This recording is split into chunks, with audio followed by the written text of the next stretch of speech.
ఆడ పాలు తాగిందో మరి అన్నం తిన వల్లన వాంతులైనవి అంతే మాకు తెలుసు. ఇంటి దగ్గరికి వచ్చినప్పుడు వాంతికి అయింటే ఆడికడే పోయిండాము.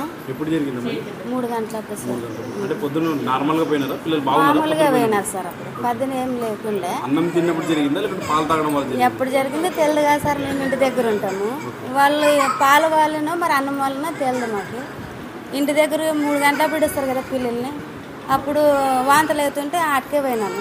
ఎంతమంది పిల్లలకి ఇట్లా అయిందమ్మా? ఎంతమందికి? 8 మందికి అంటున్నారు సార్. 8 మంది? 8 మంది అండి. అందరికి ఇట్లా వామిటింగ్ ఇదేనా?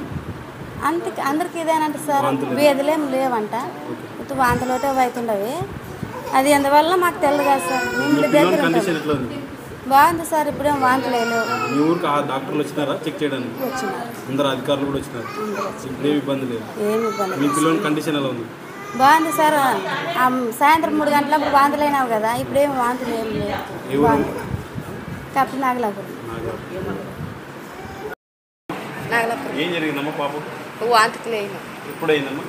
3 గంటల నుండి అయినా. ఎందువల్ల అయిందమ్మా? ఎక్కడైంది? అంగన్వాడి పాలు. అంగన్వాడి పాలు తాగి అయిందా? అంగన్వాడికి ఎప్పుడు పోయినారు పిల్లలు?